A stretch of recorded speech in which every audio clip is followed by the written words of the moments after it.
Let's continue with our public transport panel on what can be done to make our lives better.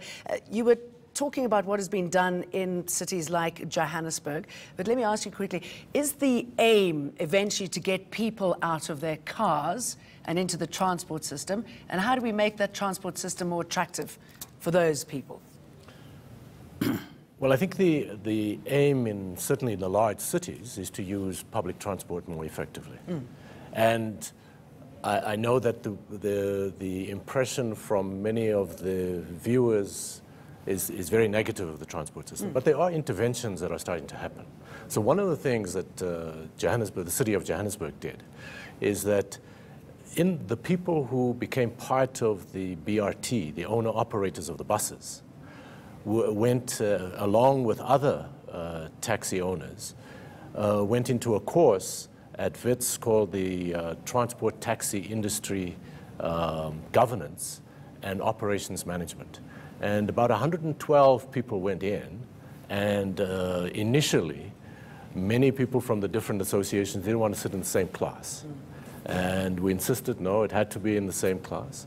And after 5 months of working together, 102 graduated. And it's a second year level course that really provided information about how to improve governance, how to improve the taxi industry, how to improve entrepreneurship, how to look at ownership, etc. And the key question that happened, the key issue that happened, is that after the program, the 100 people that were in the program wanted to continue. And so 3 or 4 of them have now registered at WITS in the language school. This program was run by the WITS School of Governance. And it's something that, and we're now starting another program with another 100 students. Okay, so I mean, obviously that makes sense to take an in-depth look at how to improve the taxi industry. Let's bring in Aaron from Soweto. He's on the line. Go ahead, Aaron. Hi, how are you? Good, thank you. All right, man. With regards to the taxi industry, there's quite a lot of things that needs to be fixed. Firstly, when you look at the number of unroadworthy taxis that are operating around, they pose a lot of danger to people's life. And I would like to pose a question to the minister as well as the guy from Santaco. What are we doing with that in fixing that? Because if you look at the taxi industry, it takes a lot of chunk from all the guys that it contributes a lot to the country, but still we've got a lot of unroadworthy taxis that are operating, and those are the things that affect us. And there's also issues of violence that affect the commuters. So what are we doing to fix that? Because to me, it's a huge issue that we need to focus on fixing first before we say the transport industry is viable in this country. Let's start looking at that and fix things like that first. Let's speak to the Minister about that. Thank you for that, Aaron.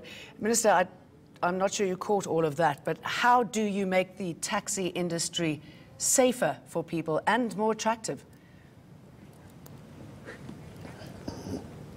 Yes, I heard that very well, Jane. I think that maybe let me go back to my original point.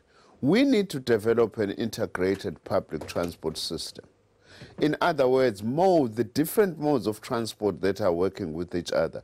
For instance, you have to see if the taxis are not on the roads, it causes lots of problems in terms of private cars and trains that are unable to cope, and buses. So if buses are not working, also it puts a lot of pressure on taxis and the rail system. It's within that context then that we must address the issue of the taxi industry. One of the things that we've got to address is that we have a taxi industry that evolved under apartheid. Many bus taxis that are doing long distances, even in the urban areas. That's one of the things that we actually have to address.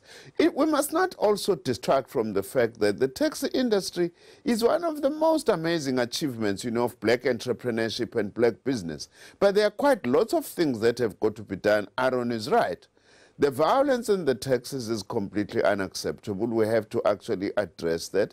The issue of roadworthy taxis. But those are things that we are agreed upon with the president of Santaco, Utai Bosch, also in many ways Trevor Fowler was saying, the main thing, as I say, a lot of things are in place. The challenge is, how do we then pull this together and have a working system within the context of an integrated, the issue of subsidy for the taxi industry. But it's not just for the taxi industry if I only. may, we've got The entire subsidy regime, who's saying pretty much what you're saying, that taxis and trains must work hand in hand. Machaka? Minister Philip, both of you guys, as grown-ups, we need a clean transport. If I go to the minister, I must be saying, Minister, I've spoken to Philip. If I go to Philip, I must tell Philip that I've spoken to the minister. Between the two of you guys, you have got the solution. You have got the answer. Work it out between the two of you. Okay, thank you very much. What do you say about that, Mr. I think I must just appreciate what Machaka have just said now, that the solution lies with us and we need to come up with the solution. But let me indicate, Jane, that the program of government of the taxi recapitalization, I must indicate, and I'm trying to respond to the question of unroadworthy taxis. We've been able to replace more than two-thirds of the taxis that were dilapidated on our roads. And we believe that with the program going on, and we want to appreciate the minister when he said that that program will continue. With the program going on, we believe that we'll be able to empower a lot of other taxi operators. But the question here, it's not whether the taxi industry is keeping the unroadworthy vehicles. The taxi industry is not a regulatory body, and hence the taxi industry has no powers to even go and stop an unroadworthy vehicle. So who is there?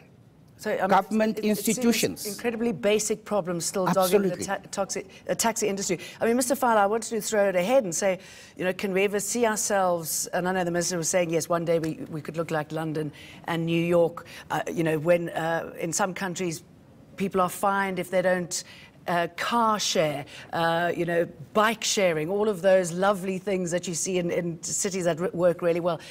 What do we need to do to get to that point? Because cars now still rule, don't they, until we sort out the transport industry?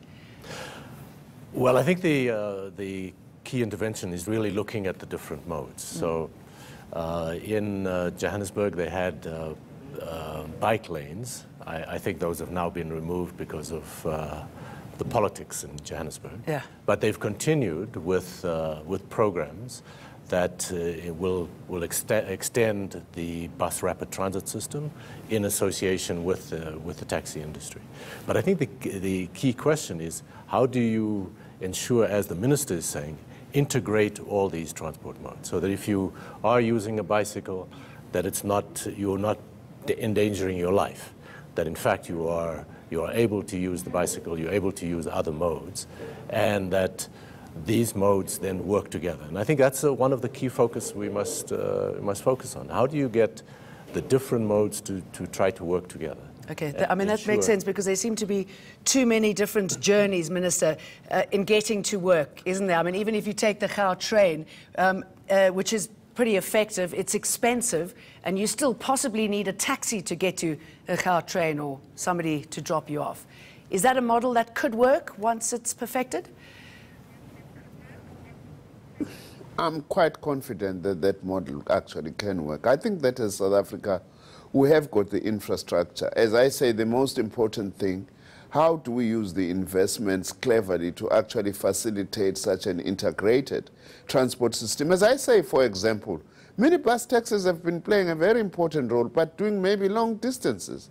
Maybe they could actually survive better if they are feeders to the train system like Gau train. Of course, I hope Gau train is not only gonna go to the elite areas, it might also be able to go to and connect with the townships and poorer areas, which is another challenge that we have, that we are also not going to sort out the public transport system, Jane, unless also at the same time we work towards changing the apartheid human settlement patterns, so that we don't have the poor staying in dormitory townships far away from the workplaces. So we have to do that replanning of the human settlements together as we try to improve and build an integrated public transport system where you can get off the train, get onto a minibus taxi or to a bus, and then you are home. Okay, let's leave it there. Everybody was nodding in agreement. Bladen Zimandi, Philip Taibosh and Trevor Fowler, thank you very much.